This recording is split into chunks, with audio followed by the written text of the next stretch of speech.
내 몸을 위한 건강 노하우 닥터하우스에서 전해드릴게요. 안녕하세요, MC 이정수입니다. 안녕하세요. 치과의사 권이훈입니다.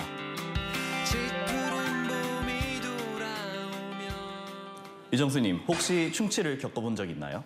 아, 그럼요. 이게 쿡쿡 쑤시고 이게 얼마나 아픈지. 근데 이게 또 아파도 병원에 가는 게 또 무서워서 또 안 가고 뭐 그렇기는 했습니다. 맞습니다. 충치가 있을 땐 마치 뾰족한 바늘로 쿡쿡 찌르는 아픈 느낌이 들거나 찬물, 차가운 음식을 드실 때 짜릿한 느낌이 듭니다. 그런데 충치가 없을 때도 비슷한 증상을 겪을 수가 있습니다. 그래서 이번 주제는 충치가 없는데 이가 찌릿해요. 치아균열 증후군입니다. 오, 낯선 이름이네요. 치아균열 증후군이요. 치아균열 증후군, 투스크랙 신드롬은 선천적인 경우보다는 대부분 후천적으로 치아의 균열, 즉 금이 가는 걸 의미합니다. 치아 사이에 아주 미세한 균열이 생기는 증상을 보이는데요. 머리카락보다 얇은 금이 생기기도 하며 시큰하거나 찌릿한 통증이 나타납니다. 그래서 종종 충치가 있는 것으로 오해하기도 합니다. 간혹 표면적으로 문제 없어 보여도 음식물을 씹을 때 시큰한 통증이 느껴지고 온도 변화에도 민감하다면 치아균열 증후군을 의심해 볼 수 있습니다. 구체적으로 통증 정도가 궁금하네요. 치아에 금이 가면 음식을 섭취할 때 위아래 치아가 맞물리면서 치아에 압력이 가해지고 그 결과 균열 부분이 벌어지면서 신경을 자극하게 됩니다. 그래서 통증의 양상이나 강도는 금이 얼마나 깊이 가 있는지에 따라 다양하게 나타나고요. 즉시 혹은 며칠 내에 나타나기도 하고 더러 수년 후에 나타나는 경우도 있습니다. 초기에는 특별한 증상이 없지만 치아 균열이 더 깊이 진행되어서 치아 신경에 도달하게 되면 차가운 음식은 물론 음식을 닿을 때마다 통증이 발생합니다. 그리고 적절한 시기에 치료하지 않으면 진행된 틈 사이로 세균이 침입하여 염증을 일으키는데요. 더 심해지면 치아 아래의 잇몸뼈에도 염증이 퍼집니다. 이땐 가만히 있어도 아프고 음식 없이 치아끼리만 닿아도 극심한 통증이 나타납니다. 그런데 도대체 왜 치아에 금이 가는 건가요? 치아에 힘이 많이 들어가서 치아가 그 힘을 못 버티고 갈라지는 겁니다. 치아균열 증후군은 저장력이 크고 단단하고 질긴 음식을 좋아하는 우리나라 사람들에게 특히 많이 일어납니다. 이 가는 습관도 원인 중 하나인데요. 수면 중에 무의식적으로 치아를 갈게 되면 일반적으로 씹을 때 치아에 가해지는 힘보다 더 강한 힘이 지속적으로 가해지므로 치아가 마모되거나 금이 갈 가능성이 훨씬 더 커집니다. 그러면은 이 치아에 금이 간 상태에서 치료 안 하고 계속 사용하게 되면 그 금이 벌어지나요? 맞습니다. 치아 구조는 뼈와 달라서 파절이나 균열이 일어나면 회복되지가 않고요. 내버려 두고 방치가 되면은 창문 유리에 금이 가듯이 균열이 점점 심해지게 됩니다. 그러면서 치아가 깨지는 치아 파절 현상이 일어날 수 있으며 치아 뿌리까지 생긴 균열 사이로 세균까지 침투해서 염증이 생기면 결국 치아를 뽑아야 될 수도 있습니다. 아이고, 그렇군요. 그럼 치아균열 증후군은 이게 씹어야 되니까 어금니에 주로 생기나요? 맞습니다. 주로 어금니에 생기는데요. 실제로 치과 보존과에 내원한 환자들의 금이 간 치아를 조사한 결과에 따르면 대구치, 즉 큰 어금니에 가장 많이 금이 갔고요. 하악 제2대구치가 25.3%, 하악 제1대구치는 22.5%, 상악 1대구치는 22.0%, 상악 제2대구치는 17.6% 순으로 금이 갔다고 합니다. 저도 어금니에 금이 가지 않게 조심해야겠는데 진료하실 때도 이런 경우를 많이 보시는 거죠?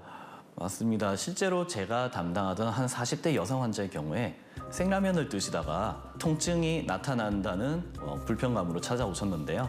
구강 검진 결과 오른쪽 아래 어금니의 기존 충전물 파절과 함께 치아 균열이 뚜렷하게 관찰되었습니다. 또 다른 40대 남성 환자분은 삼겹살 드시다가 오돌뼈를 또 잘못 씹어서 치아가 깨진 이후로 저작할 때마다 불편감이 느껴지셨고 찬물에 지속적으로 시린 증상이 있어서 내원하기도 하셨습니다. 그런데 이 미세한 금은 잘 안 보일 것 같은데 어떻게 진단하나요? 사실 치아균열 증후군은 증상의 재현이 어려워서 치과에서 진단하기 까다로운 질환 중 하나입니다. 그래서 막대기를 물어서 통증이 나타나는지 확인을 해보고 균열선이 명확하지 않을 때는 용액을 분무해서 확인하는 메틸렌 블루 염색 검사 혹은 자외선이나 가시광선으로 확인하는 광조사 검사 등으로 정확하게 진단하게 됩니다. 역시 진단하는 방법도 여러 가지 있군요. 그러면은 치료 방법도 알려주시죠. 정형외과에서 뼈에 금이 가면 이렇게 깁스를 하듯이 치아 균열 증후군을 진단받으면 더 이상 치아에 금이 가지 않도록 이렇게 크라운으로 치아를 씌워서 보호해주는 치료를 하게 됩니다. 왕관 모양의 크라운 치료를 진행하는 건데요. 이를 씌우는 이유는 금이 더 이상 벌어지는 것을 막고 균열이 진행되는 것을 예방할 수 있기 때문입니다. 여기서 이를 씌우는 것만으로 통증이 사라지지 않는다라고 판단되면 일명 신경치료라고 부르는 근관치료를 통해 통증을 없앤 후 이를 씌우는 것이 일반적입니다. 만약 치아 뿌리 쪽으로 균열이 더 깊이 진행되어서 염증이 심한 상태라면 안타깝게도 발치 후에 임플란트를 고려해야 됩니다. 그러나 치아 균열 증후군이 생겼다고 해서 모두 크라운 치료나 신경 치료를 하지는 않습니다. 상태와 진단에 따라서 치료 방향을 결정하게 됩니다. 근데 임플란트 치료를 한다 그러면은 이게 몇 달씩 걸린다 그러는데 그런 게 걱정되긴 해요. 그럴 땐 즉시 식립 임플란트로 치료하시면 됩니다. 보통의 경우 말씀하신 것처럼 치아를 뽑은 후 뽑은 자리가 뼈가 차기를 몇 달 기다린 후에 임플란트를 진행하는데요. 즉시 식립 임플란트의 경우는 치아를 발치함과 동시에 임플란트를 식립하는 시술이기 때문에 잇몸을 별도로 절개해야 하거나 잇몸이 아물기를 기다리지 않아도 빠르게 진행이 가능합니다. 그럼 이렇게 치료할 때도 주의해야 할 부분이 있습니까? 치아에 균열이 간 상태로 신경치료를 하는 경우 치아를 치료하는 도중에 치아의 금이 더 진행될 수 있습니다. 쉽게 깨질 수도 있고요.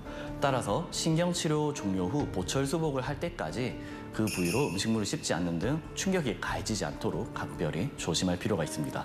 궁금한 게 있는데 제 친구가 임플란트가 찢어졌다 그러더라고요. 그런 경우가 있습니까? 물론입니다. 임플란트도 아주 흔하게 일어나진 않지만 찢어지거나 쪼개질 수가 있습니다. 임플란트를 구성한 티타늄은 매우 단단한 금속인데 반복되는 강한 힘을 받았을 때 자연 치아에 균열 증후군이 생기는 것처럼 금이 가거나 찢어지고 간혹 쪼개지기도 합니다.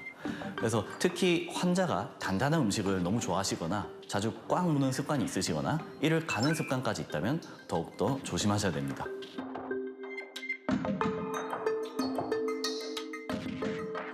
제가 담당하던 한 60대 여성 환자분도 옛날에 했던 임플란트가 한 번씩 시큰하다는 불편감을 호소하셨고 그래서 치과에 방문하셔서 엑스레이 촬영 후 관찰한 결과 임플란트의 균열을 확인할 수 있었습니다. 아니 그러면 어떻게 해요? 임플란트가 찢어지면은 구조적으로 이제 취약하기 때문에 어쩔 수 없이 임플란트를 제거하고 다시 씹는 것 외에는 다른 방법이 없습니다. 무엇보다 한국인의 경우 질기고 딱딱한 음식을 많이 드시기 때문에 뼛속의 임플란트가 찢어지기 쉬운 편입니다.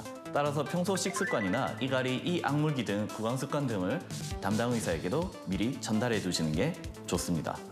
또한 구강 상태에 따라서 더 두꺼운 임플란트나 찢어짐에 특화된 임플란트를 수술하는 방법도 있으니까 증상을 느끼신다면 빠르게 치과를 내원해 주시는 게 좋겠습니다. 제가 매회 닥터하우스를 진행하면서 느끼는 게 이 예방이 가장 중요한 것 같더라고요. 어떤 예방법이 있겠습니까? 평소 치아 균열을 막으려면 딱딱하거나 질긴 음식을 주의해 주셔야 됩니다. 예를 들어 고기의 뼈나 연골, 얼음, 말린 건어물 등을 조심해 주셔야 됩니다. 이거 좀 안타깝네요. 이거 딱딱하고 요거 씹는 재미, 오도도도도도 하는 재미가 있는데 이거 하지 말라니까 좀 슬프네요. 맞습니다. 20대 때 치아랑 40대 때 치아 그리고 60대 때 치아가 다 다른데요. 치아가 시간이 지남에 따라서 많이 푸석푸석해지고 갈라지기에 취약해지거든요. 그래서 씹는 즐거움이 자칫하다가는 지옥 같은 고통으로 바뀔 수도 있습니다. 더불어 이를 악무는 습관이나 음식물을 한쪽으로 씹는 습관이 있다면 개선하는 것이 좋습니다. 식사를 천천히 하는 것도 좋습니다. 무의식적으로 강하게 씹는 것을 예방할 수 있기 때문입니다. 혹여 신체 접촉이 심한 운동을 한다면 마우스 가드를 장착하는 것도 치아에 가해지는 충격 완화에 도움이 됩니다. 특히 미세한 금이나 육안으로 보이는 외형 파절, 뿌리에서부터 시작된 파절 등 치아 균열의 형태와 범위는 매우 다양하기 때문에 충치가 없음에도 이가 찌릿찌릿하는 등 증상이 나타나면 주저하지 말고 치과에 내원해 주셔서 조기 진단과 정확한 치료를 받는 것이 좋겠습니다.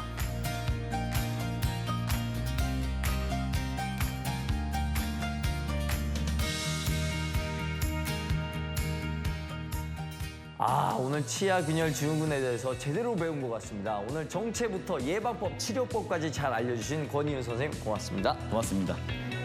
네, 다음 이 시간에도 알찬 정보로 다시 돌아오도록 하겠습니다. 지금까지 닥터하우스 MC 이정수였습니다.